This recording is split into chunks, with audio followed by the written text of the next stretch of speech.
one of the schools. And we are here today to talk unveiling strategies for sustainable educational empowerment. Yes, yes, yes. And we have experts in the studio with us. We're going to have Edward W. Gordon, who is a native of Montclair, New Jersey.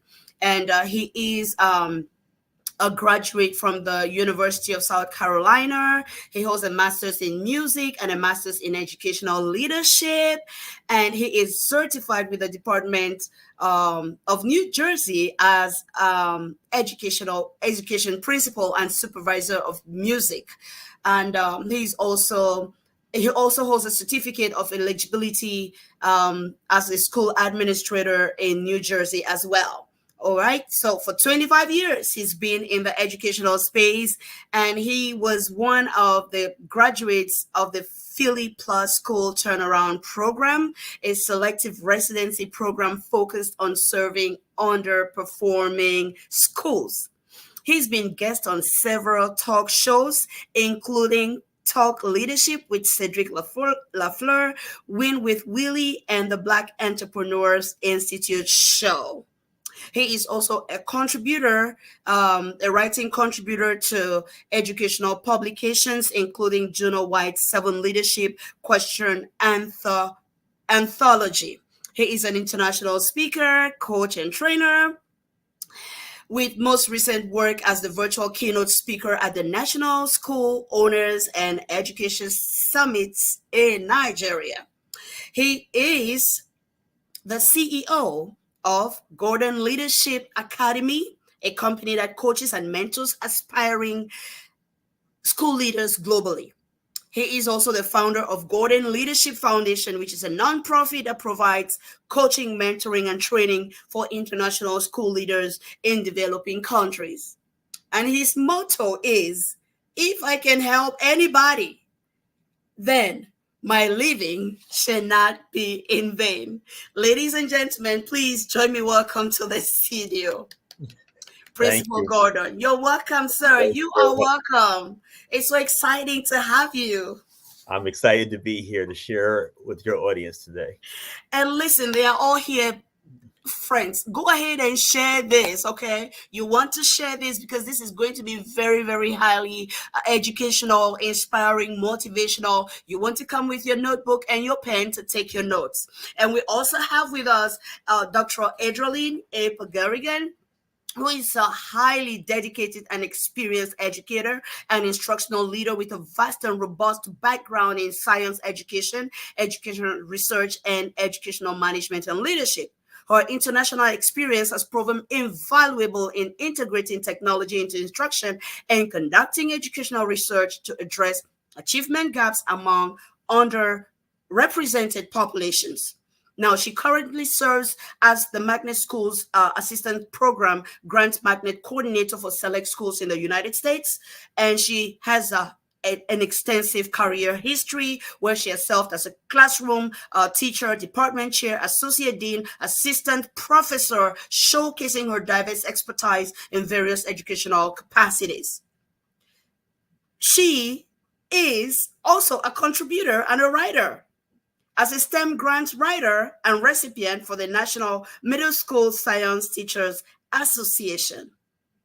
In 2019, she was recognized as a Northrop Grumman Foundation Teacher Academy STEM Teacher Fellow. There is so much more I could talk about our guests today, but I know you want to meet them. So, ladies and gentlemen, please join me. Welcome to the studio, Dr.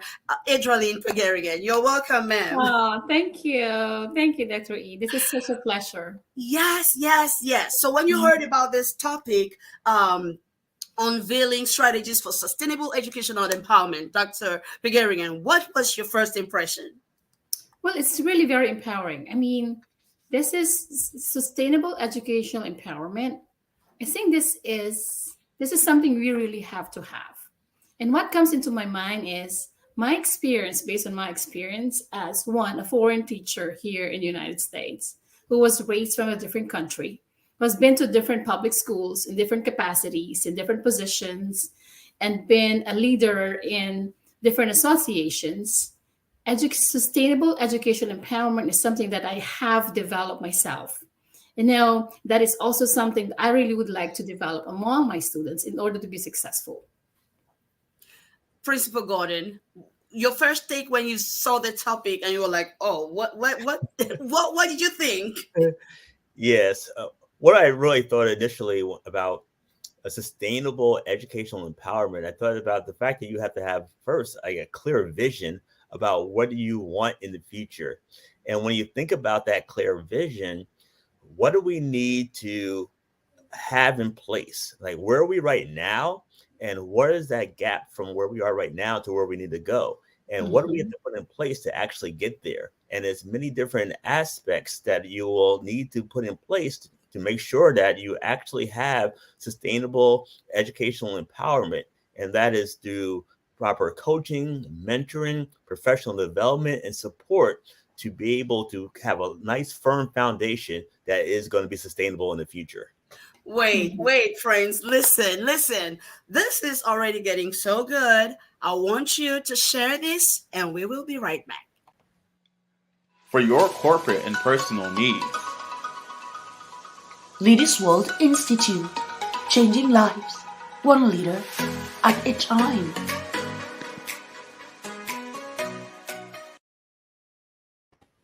Dr. 𝐾𝐃𝐔𝐂𝐀𝐓𝐈𝐎, you mentioned about sustainable education, and when you were talking, I was just thinking about what, in your opinion, do you think it really entails, sustainable education? Because this is part of what you practice. What, in your opinion, does it really entail? Well, it entails about how do you empower your students? And sustainable education means how do you empower, or how do you actually prepare your students in the future in order to become critical thinkers and be individuals who are responsible in the future and basically will take care of the earth. I am a science teacher, and thinking about sustainability in different aspects to me is different. I mean, to me, it's the same thing. It's keeping things sustainable, keeping things, maintaining things that will keep the future of the world, the future of us. So in terms of education, for example, how do we sustain our students, or how do we keep our students? How do we look at our students in the future? What are their skills? What kind of education do we provide in order to make them globally competitive, for example, in order to prepare them what is going to be the needs in the future? In terms of resources, for example, I am a magnet teacher, I'm a magnet coordinator, and I'm being funded by different resources, but I have to make sure there's a sustainability in the program that I'm handling, so that when these resources are exhausted, I have to keep it maintained and have to sustain its success, including my program and definitely the students that I am preparing. And that sustainability is. But in terms of me as a science teacher, I'm also thinking about the sustainability of the resources in our environment. How do we sustain it? How do we empower our students so that they can sustain the resources in our environment? So sustainability in education has so many aspects. Okay. But I think it's more about it's focused on the individuals that we are faced with. I am coming from the education arena, so the individuals that I am facing every single day are my students. How do I empower my students in order to keep a sustainable education to prepare them in the future? That's, for me, what sustainable education empowerment is about. Wow. I love how you talk about the populations that we have in front of us at the time, because it's very obvious that what might work in one setting might not be what will work in another setting. And I was seeing you nodding your head, Principal Gordon, when Dr. 𝐾𝐃𝐔𝐂𝐀𝐓𝐈𝐎𝐍𝐍 was talking, and I was like, did you want to just chip in into that? Yeah, there's so much that had been said. And one word that came to me initially was the word capacity. And we really have to create opportunities where we're increasing the capacity of our students, of our educators, and future educational leaders to be able to have this sustainable educational empowerment that keeps on building.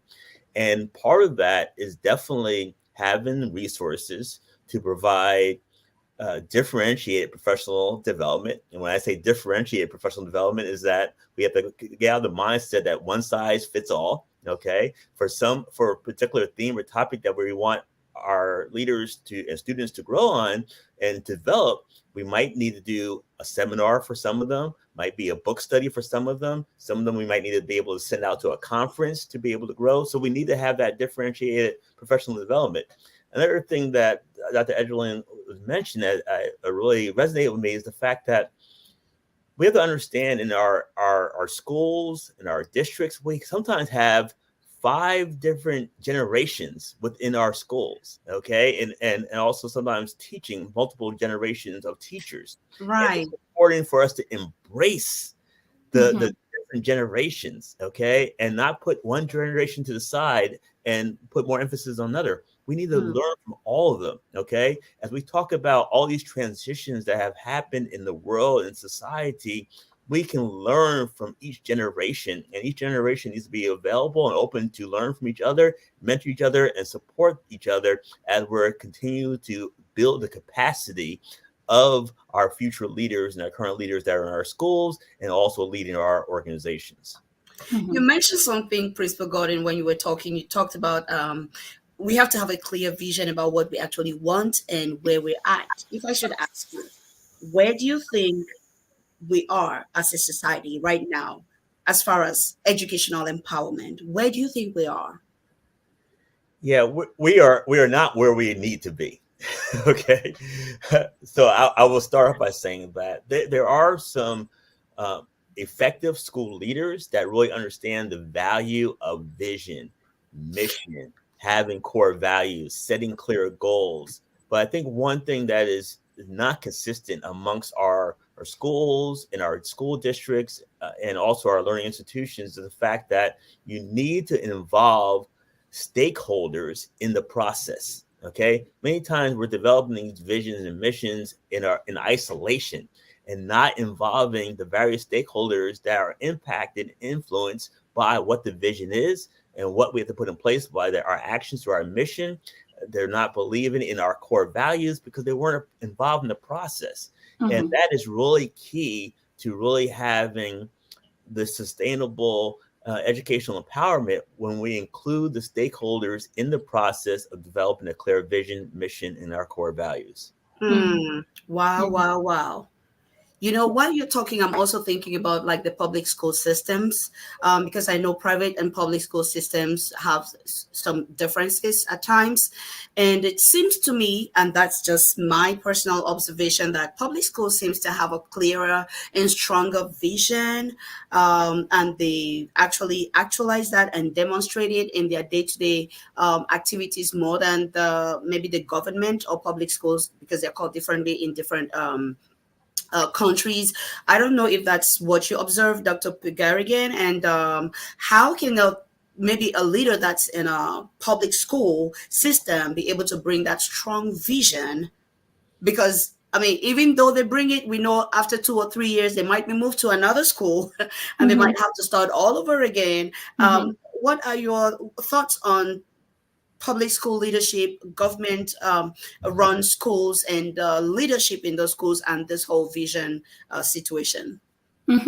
Yeah, I really like how you asked that question, Dr. E. And that's because I have moved from one district to another, and so I've been in the education for like 30 years. So I have seen a lot of administrators and principals. My initial experience was actually with a private school.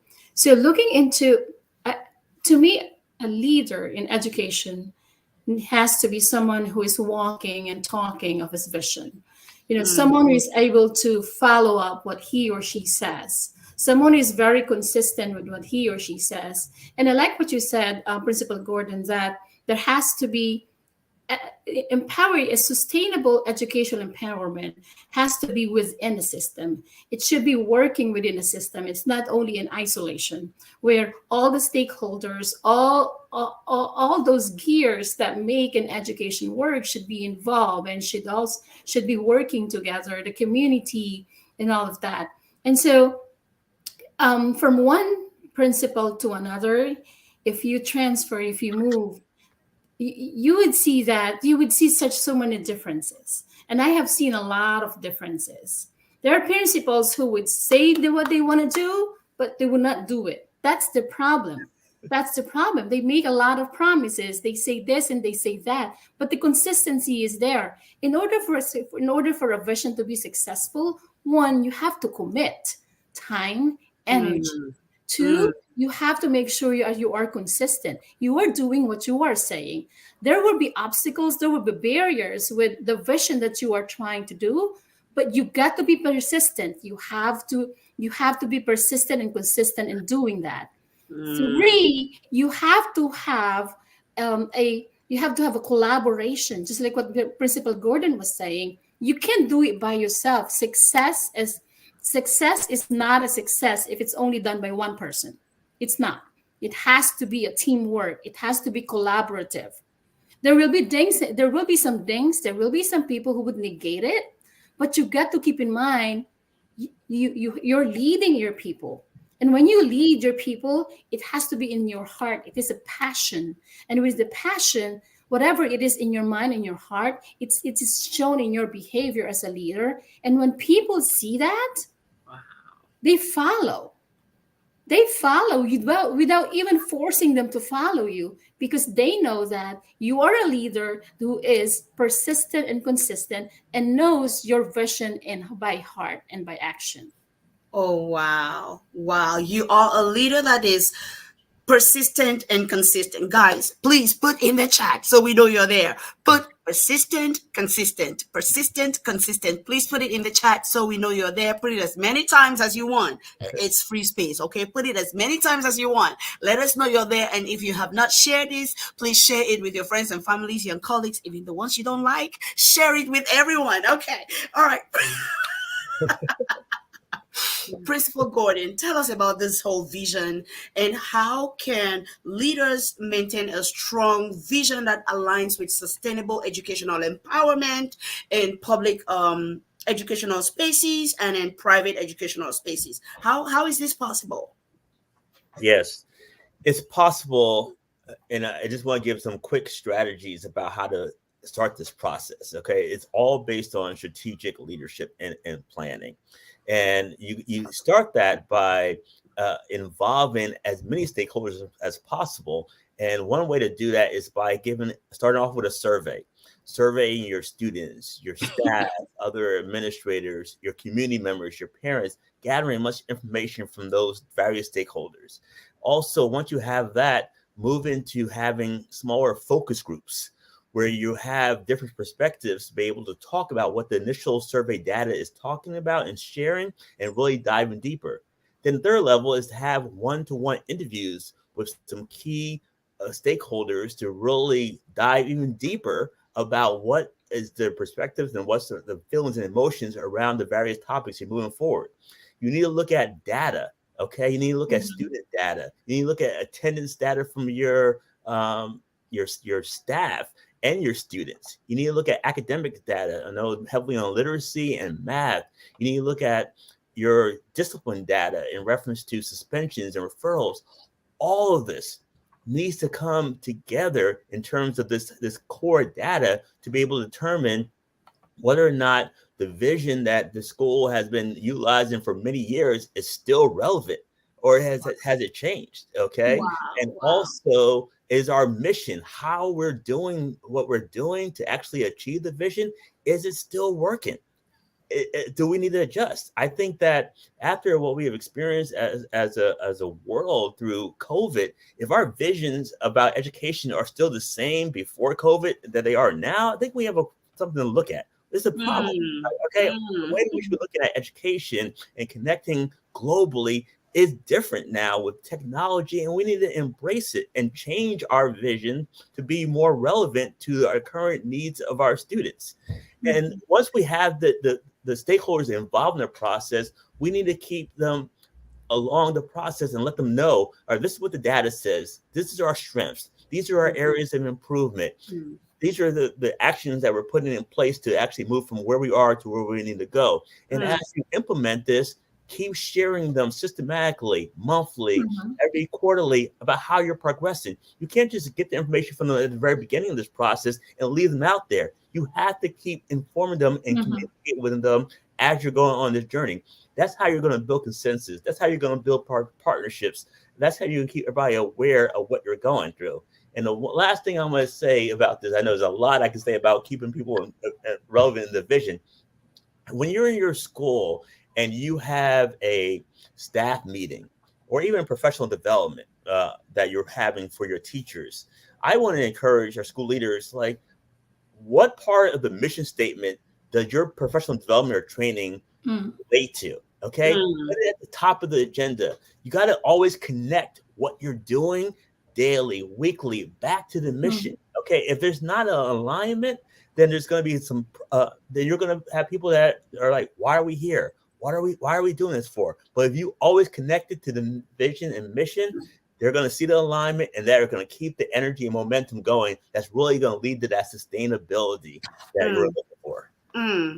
That sustainability that we are looking at. I like how you talk about strategic. I like how you talk about strategic planning and the importance of that, and how it's very important for school leaders to connect back to the vision and ask themselves, like, if you're having a meeting, what part of the vision does this connect with? And that's how day by day, week by week, month by month, leaders can ensure that they're actually building into that big vision that they have. How easy is this possible, given that school administrators move from one school to another, and sometimes they don't last in one school for very long, especially if it's like in a school which is not privately owned. What would you say about those situations and circumstances that are sometimes beyond their control?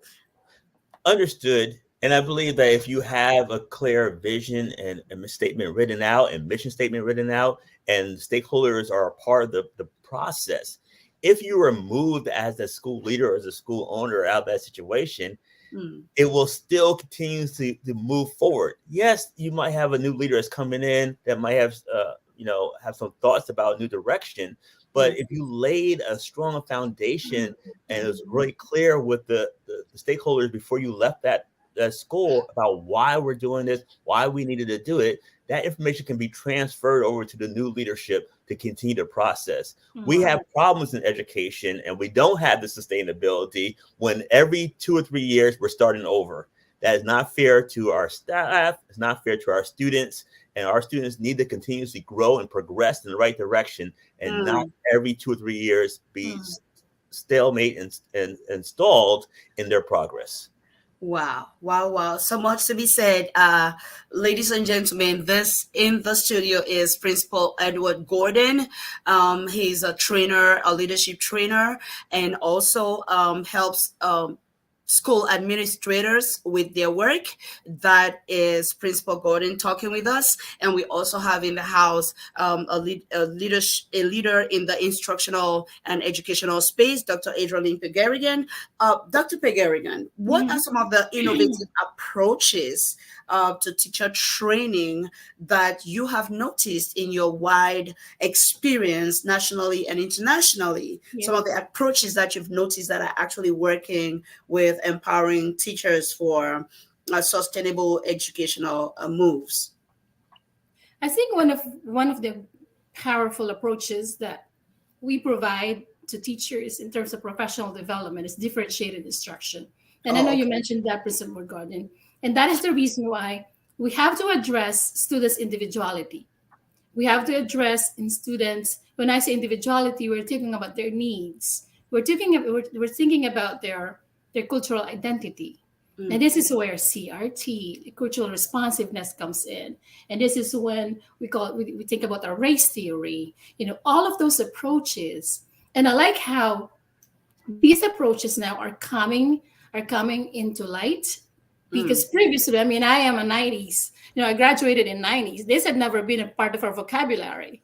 I have never heard of those. I've heard of constructivism. I heard about Piaget, but I like how the modern strategies or the modern theories are coming out and addressing the individuality of our students. I think Right. those are very effective Mm-hmm. because we really have to make a connection of education and their culture, because that is when we're able to make a connection to our students. And when we tap on who they are and what they can bring to our classrooms, it actually brings them, the Bloom's taxonomy, right? We don't touch on the lowest level of needs. We're tapping actually the highest level of needs, which is self-actualization. And that's where we want our students to be able to realize who they are, be able to know and appreciate who they are, because that's how they success. That's how they become successful. That's how they succeed. And the only way, I mean, the effective ways that able to touch on those highest levels of needs is when we are making connections of what we teach every day and relationship with them to who they are in terms of culture, in terms of language, in terms of just being who they are. Because especially me, I'm in a middle school. And so middle schools, our students, that's the stage when students really need so much attention because they're still trying to figure out who they are. But um, but I believe that those are the strategies. Going back to your question, I believe those are the strategies that we always provide to our teachers: differentiation, cultural responsiveness, Right. um, and another like differentiation will include like grouping them, having small groups and then just talking to them as a class. Um, I am more of PBL, like problem-based learning, so that they can develop their critical thinking, their problem solving. Because, as I said, one way to keep them empowered is when they know how to problem solve. We need to teach the kids how to problem solve. We have to make sure that they are creative. They're using their learning, they apply their learning into everyday decisions. Yes. To keep them have informed decisions. Yes. And I believe, again, those are the strategies that we do and we provide to our teachers. Yes, yes, yes. Teach them to problem solve. Can we please put in the chat if you're here? Let us know you're here. Put it in the chat. And if you have any questions, Dr. Pegarigan, Principal Gordon, they are here to answer your questions. Put in the chat for me, please. Teach them to problem solve. If you're a teacher, if you're a parent, if you're a community leader, how are you training the young generation? How are you training the people that it is your responsibility to ensure that their capacity is enlarged? How do you do that?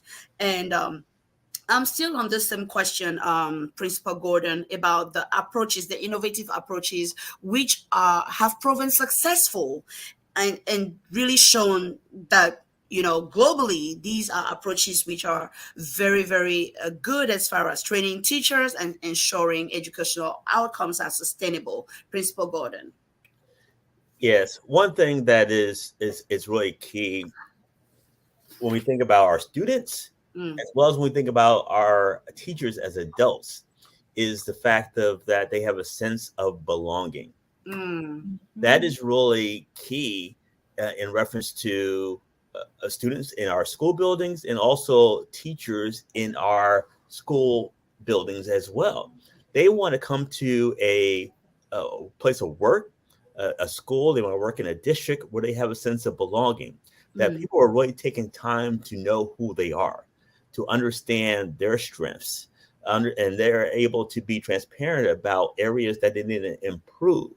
And that there is administration, there's leaders that are actually listening to them and providing those opportunities for them to grow in those areas that they need improvement. And also, if there are areas that they are proving strength, utilizing them to be able to share their strengths with other teachers to be able to build them up.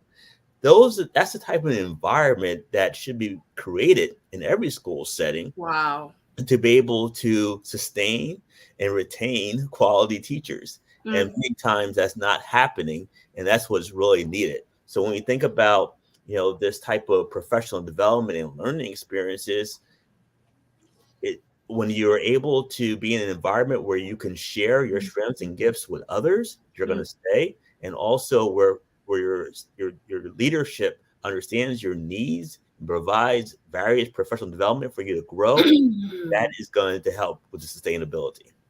You know, listening to you, I hear you focusing on the being part. Like, how are we? How are we treating ourselves? How are we treating the teachers we work with? Do we treat them in a way that makes them feel like they have a sense of belonging? Do we treat them like we actually know them? We allow them to be transparent? Do we listen to them and provide opportunities for their growth and improvement? That's what I'm hearing. So it's not just about throwing teachers into the classroom. Yeah, I think that I never really experienced this as a leader, but I think I've heard about this concept that it was like more of like a factory system, that you're in a school, you're producing this product and you're moving on. I've never experienced that as a leader, and I don't think we should. We're all humans, and it's all about relationships, okay? And really getting to know each other. And when you develop relationships from peer to peer, meaning student to student, or even teacher to teacher, student to teacher, student to administrator, administrator to teacher, administrator to student, administrator to parent, it's all about relationships, okay? And when we understand how to develop and how to communicate and talk to each other and learn from each other and respect each other, that is where you're in an environment that you want to be in. Okay. Yes. You want to learn, you want to grow. And if you have this type of relationship, you have less conversations about suspensions and office referrals and attendance challenges. Students want to be, they're going to wake up to come to school because they know that when I go there, I have a teacher or another staff member that knows my name, that cares about me, that respects my culture, my thoughts, my ideas and dreams. That's going to wake them up, the students up in the morning, and bring them into your school setting. That's going to do the same thing for those students. That will also do for the teachers that you want to come there. And I'll say for superintendents that are listening, okay, when you have this type of environment for your principals, they're going to stay in your district and want to grow and develop as well. So it works at all levels. And I'll take it even further for Board of Education members as well, okay? When you're creating an environment where you're really trusting the superintendents, that you're put in a position and listening to their vision, they're going to stay as well. And we can stop the madness of superintendents leaving every 3 years. That's another topic. But that's another topic. Because we are there already, I'm just thinking maybe we should talk about the elephant in the room, which is teacher attrition. And teachers always, we know that it has gotten worse in the past 3, 4, 5 years than it was ever before. Dr. Garrigan, why is it so, and what can be done to help teachers who actually love this job? Okay, of course, we are not advocating for anybody that doesn't love a job to stay there. Okay, right. But some people really feel like this is their calling, like they're called to be teachers. They want to be there, but somehow they still have to leave. They still have to leave. Something makes them leave. How can we help these situations and encourage teacher retention? I like how Principal Gordon mentioned about relationships. Yes. Because in any system, even if you as a teacher, I'm sorry, I have some coughing, but you'll be fine. Yeah, it's very important to build relationships in a system. And I think that's the core. That's the core of maintaining and sustaining teachers in the classroom. Now, aside from that, I think there's also other variables that impact, teachers, keeping teachers in the classroom. What has happened, like for example, for COVID, what has happened, that's also a variable, because it's not only that it impacted the teacher's life, but also the student's life. Imagine our, I'm sorry. You're good. Imagine our 7th graders now, 4 years ago, where were they? They were 4th grade, they were 3rd graders. and they were confined in a small room in their house by themselves. Didn't have any socialization at all. Mhm. That was a learning experience for them, which was very new during that time. Right. And it affected their relationships, not Mhm. only with their classmates, but Mhm. well also with their teachers. And that affected how much they are now, how much they are now behaving in our classrooms. Does Mhm. that affect the teachers? Of course. It's affecting the relationship with the teachers. The problem is when they come back to the classroom and the teacher is having a hard time building that kind of relationship as well. Because Mhm. now the teacher has a different set of students in the classroom. That is one variable that impacts a teacher. Right. That impacts a teacher's load, everyday load. And therefore, there's so many things that impacts a teacher now, being sustaining or keeping herself within the classroom. Mhm. But for me, being a teacher is loving what you're doing. And Right. that's what keeps teachers, regardless of what's going on in the classroom, to stay where they are, is loving what you're doing. You cannot pour anything out of an empty cup. Okay. Just like that, right? As simple as that. There's nothing you can pour out of an empty cup. If you don't kind of passion and love for children and cannot build and having hard time building a relationship with the kids, understanding where they are coming from, why they are coming to you, Mm. and where do you want them to be, it's hard to stay in your classroom for 8 hours with so many variables and so many problems that's right in front of you as a classroom teacher. That's hard. But again, it's the passion for the kids that's keeping you alive and standing there no matter what. I'm not any, I'm not an ideal teacher. There are days when my classroom is bad. There are days when I really have a conversation with kids. Be quiet. I'm not an ideal teacher, but what keeps me in there in that classroom is because I love the kids. I think that's the recipe. Now, with teachers attrition, the reason why teachers are leaving is because we have so much we when you're coming from a university. I taught in a university in a teacher education program, and I molded my kids, molded my students' brains that this is what ideal classrooms look like. And when they step into the real classrooms, Boom. they get scared. They're traumatized. That's the word. They're traumatized, right, Principal Gordon? Yes. They're traumatized because Maybe sometimes. right, me and I take that responsibility because when I was a professor, I would say this is how your classroom should look like. Your lesson plan should look like this. This is classroom management. But then when they put into practice, that's where the problem is. Wow. See, that's part of the attrition as well. How do we prepare our teachers Mm. to be in the real classrooms? What is the reality in the classrooms? That's hard for a university professor to teach what is going on in the classroom. The connection between theory and practice, it's still not in there. There's still a huge gap between. And so that's part also of a teacher attrition. Mm. The other part of teacher attrition is that they're giving so much loads for the teachers that everything is given to the teachers' responsibilities. Wow. Um,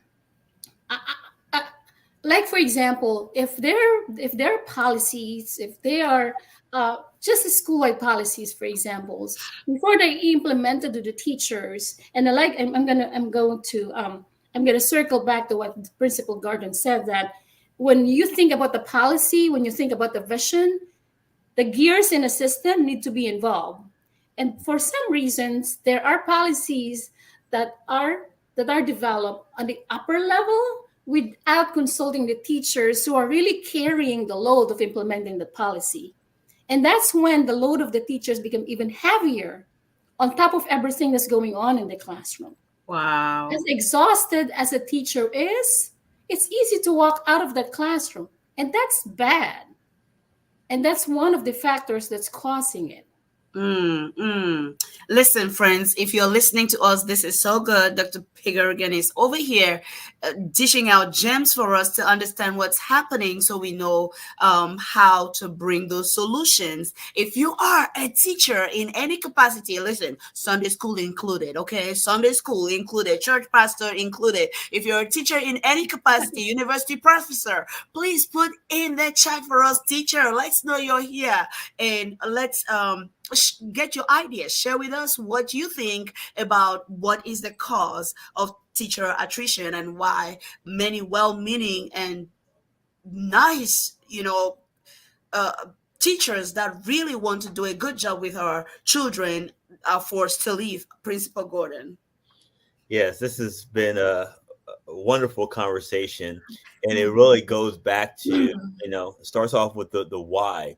When I'm coaching educators, school leaders, and they're feeling this pressure from all sides and wanting to lead the profession, we just need to take a step back and really ask the questions about what's the why. What was the why that actually got you into being a teacher, becoming a school leader, becoming a superintendent? And when you're able to list that and really talk about that, then it's the conversation about what are the things that are in the school or in the system or even in your classroom as a teacher that are causing those distractions from the why.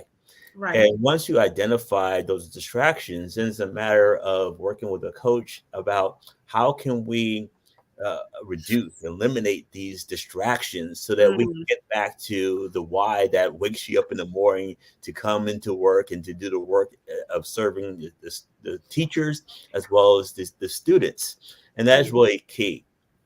The other part of it that Dr. Edelin was mentioning is about we got to look at the level of support that is given to our teachers, to our administrators. Yes, it's a good example. You could be in a pre-service classroom learning about curriculum and instruction and classroom management. And then when you get into your first job and position, the reality sets in, okay? That not everything that was stated works out that way.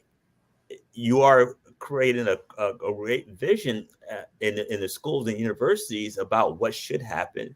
But we have to understand that it takes time for our new teachers to develop the skill set to actually make it come to a reality. And many times our schools do not have the support in place of effective enough coaches, enough mentors to support these new teachers. And that's when they're feeling frustrated and some of them are leaving the profession before 2 years are even up. And when you're talking about Dr. Edelin in reference to our students that are in seventh grade 4 years ago at home during COVID, lacked the social skills, and now they're in school and they're having some challenges, it's two things that are happening. One is the fact that we need to provide the effective professional development for the teachers to understand these challenges and that our students that are in this grade level are experiencing because of the lack of experience they had in terms of developing their social skills, and now they're in our classrooms. The second part is providing more activities for our students to develop these social skills that they missed 4 years ago while we're going through COVID. And this is where I'm saying that we want to be so stuck on what is being accomplished in terms of literacy and math and moving forward and getting ready for the test score.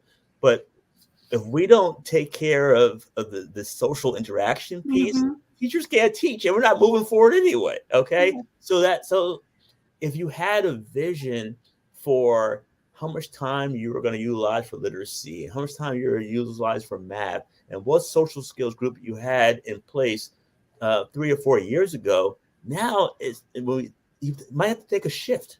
Okay. A little bit less time in terms of the literacy instruction, less time on the math instruction, and probably even more time on the social skills instruction right now to get back on track. Okay.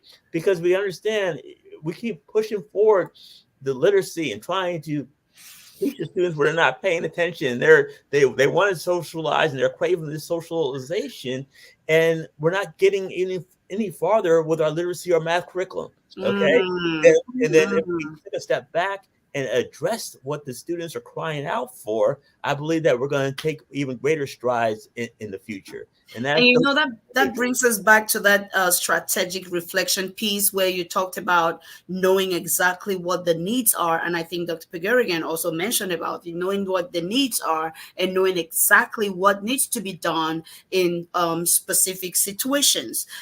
I heard you saying something about teachers as being coaches to their students. And in my mind, I was having two questions, Principal Gordon. Mm-hmm. Teachers as coaches, and do all teachers also need coaches? Mm-hmm. Teachers as coaches, and do all teachers also need coaches? Friends, if you're watching, please put coach in the chat. I like that word. I don't know why. Put the word coach in the chat. Coaches, teachers as coaches. All right. Yeah. I'm gonna say yes and yes. Okay.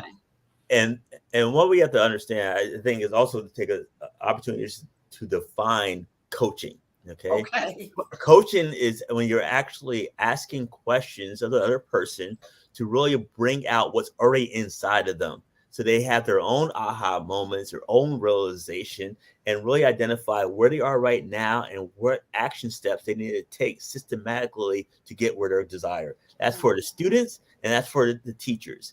And yes, our teachers need coaches as well as our students need coaches. And we talked about before, that sense of belonging, that sense that someone's listening to me, that I'm being heard. When you develop teachers that are asking the right questions in their classrooms to students, groups of 15, 20, some classrooms of 35 students in there, but as the teacher being seen as that coach, asking effective questions, it is really going to be helpful for the students in the future. And also, it's setting the foundation right now for students when they see their teacher as a coach. I believe that they're going to start understanding the importance of having a coach in their life in the future. And for me, I learned the hard way. It's a point where I didn't have a coach and I didn't have a mentor in my life. And I got terminated from a position as a school principal because I didn't have them.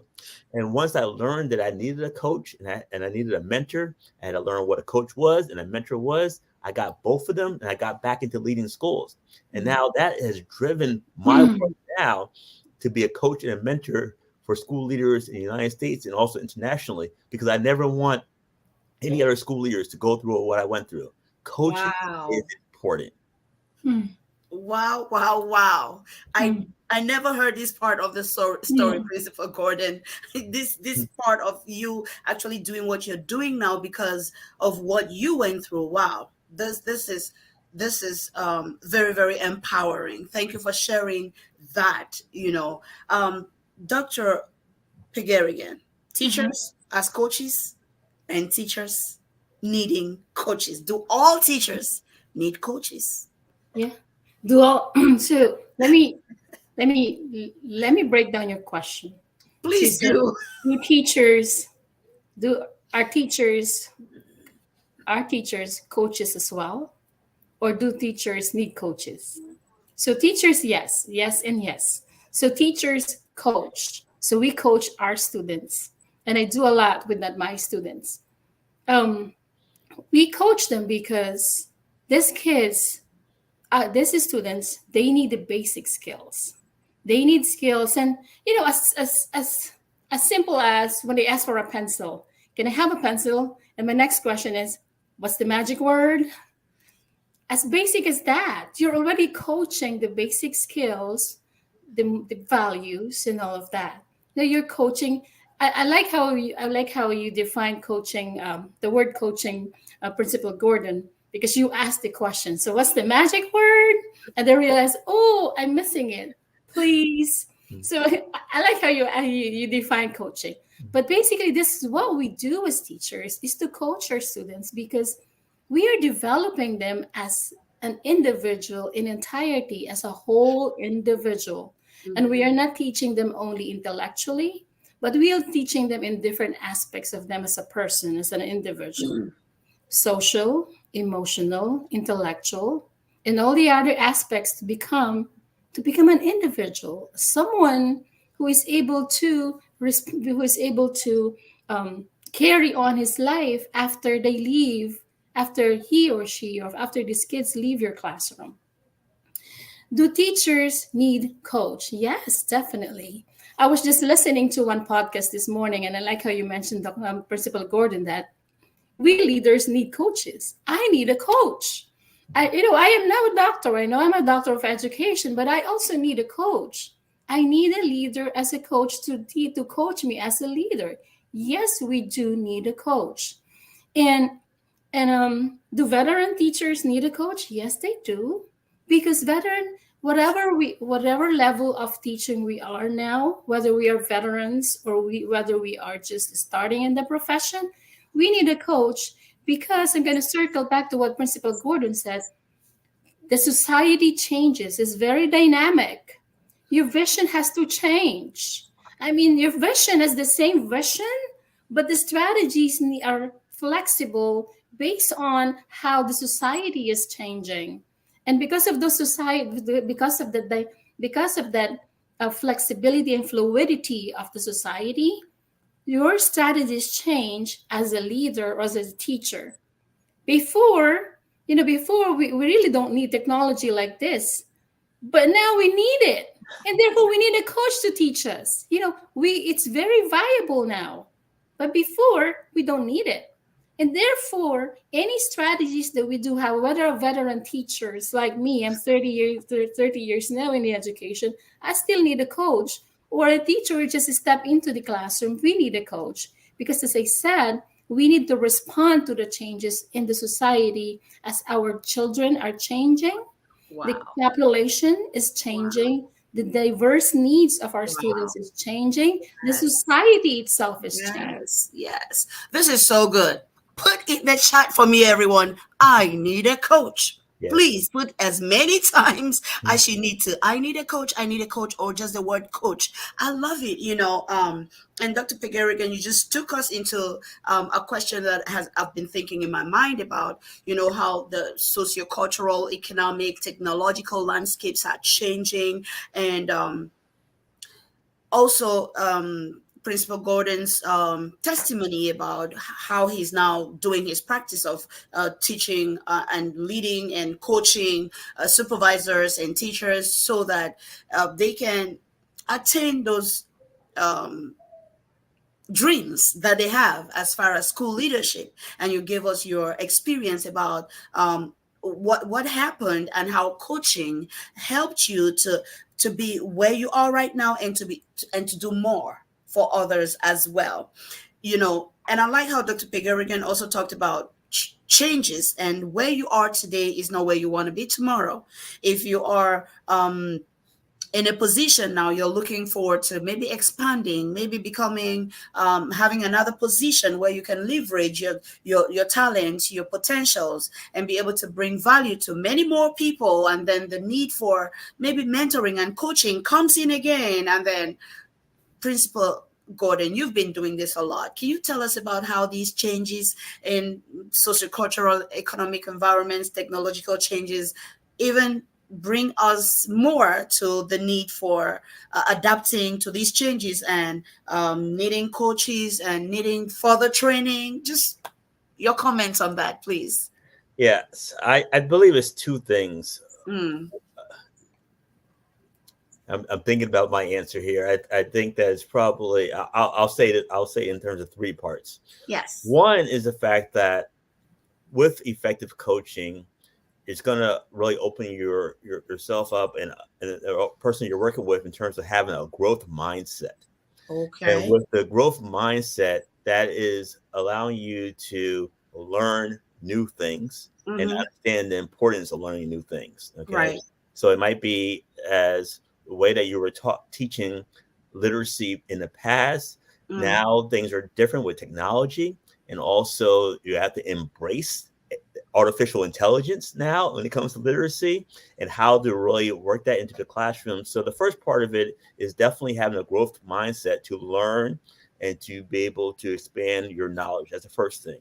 Mm. The second thing is to be in an environment where you're learning, that you're learning through webinars, seminars, you're going to conferences, you're in various book studies and groups, you're in various networking organizations, professional organizations, where you're actually learning these new strategies, which is really Wow. key. And the third part of it is you need to have a coach to be able to talk to you and ask you questions about this new information that you're learning, because you can have limiting beliefs based on your generation, how you grew up, how you were raised, how you were taught. There's many things that impact the lid that you put on yourself, and Yes. also you moving forward and growing.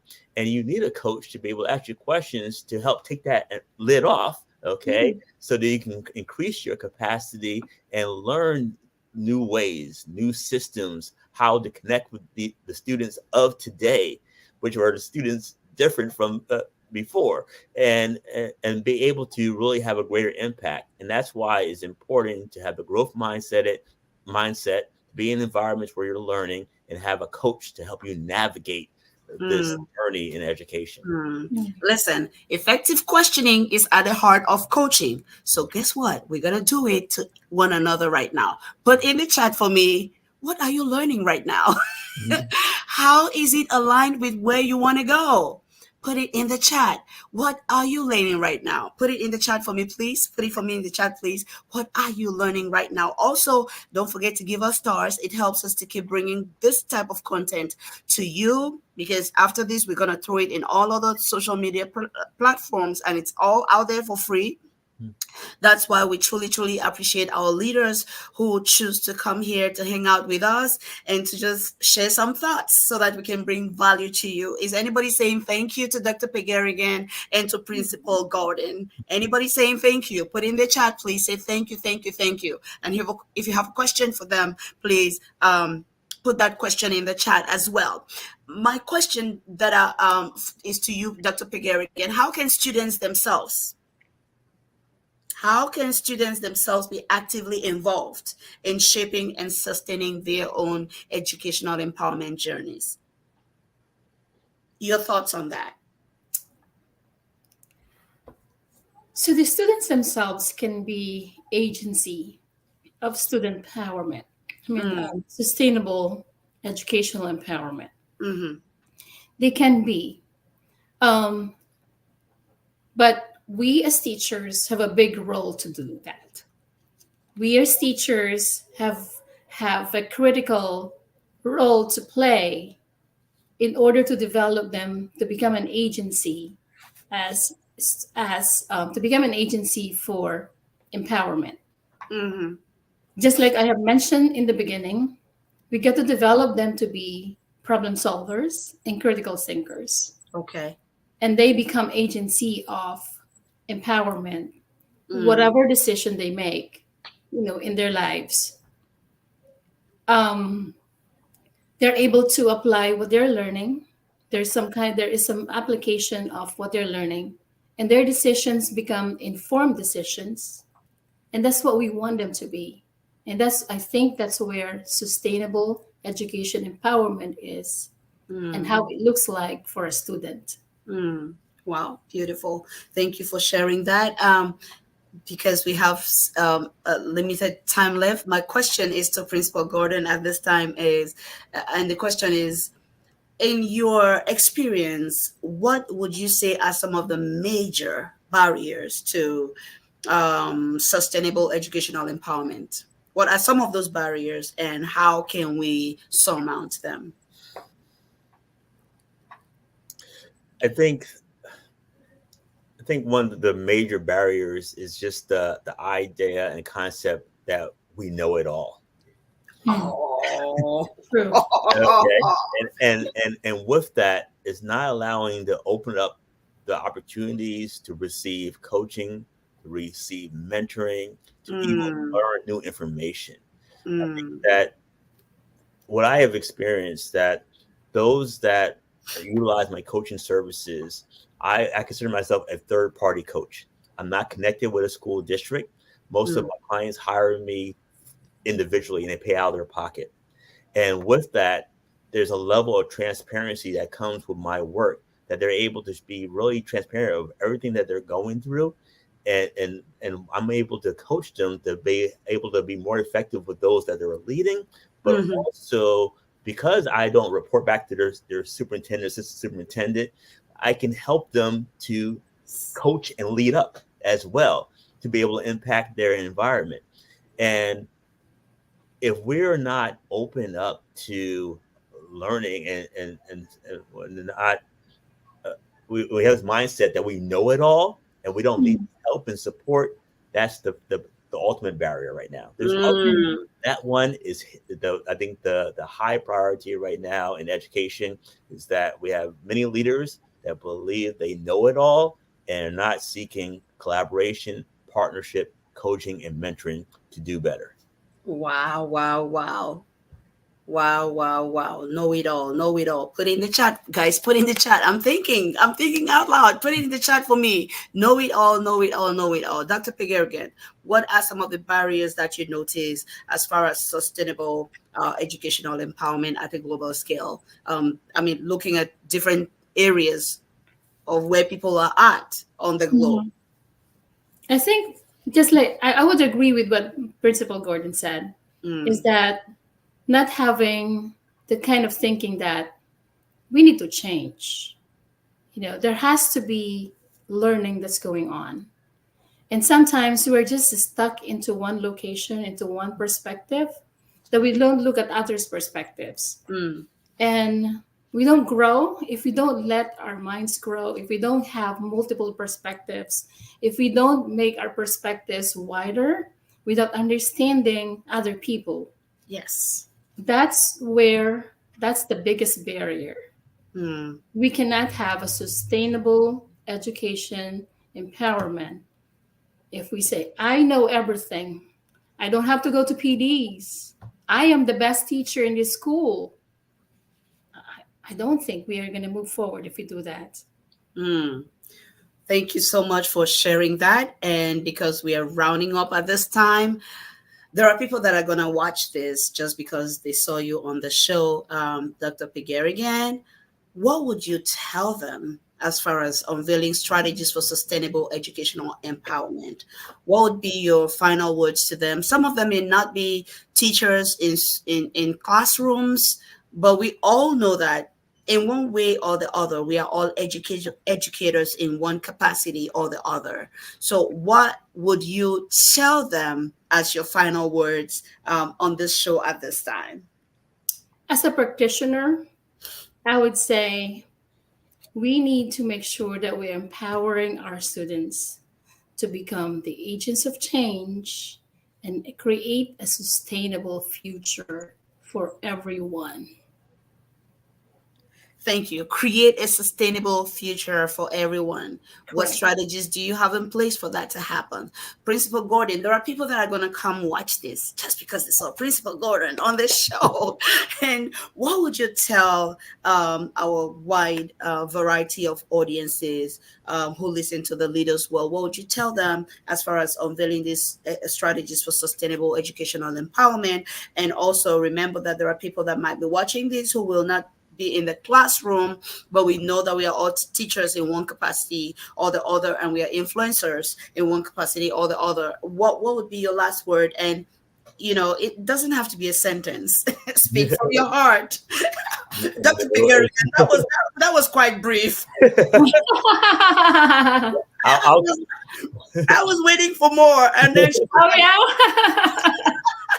I will keep mine as brief, as simple as Dr. Edgerlin as well. And the key thing is one, for educators, no matter what your role is, you need to have a growth mindset. Always wanting to grow is very important. The second piece is to get a coach in your life to be able to support you on an educational journey. And the third and final piece, make sure that you're in an environment with others that want to grow, want to do better, and want to be able to share resources to be able to help you. And you can also share your resources with them so that you can be the best performer, school leader, educator that you possibly be, and get the results that we all desire for the students that we serve.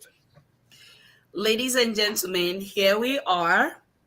Vision, growth mindset, students as agents of change, coaching for the students and coaching for teachers as well. And we'll see you next time. Thank you for hanging out with us. We'll see you next time. Thank you so much. We'll see you next time. For your corporate and personal needs. Leaders World Institute, changing lives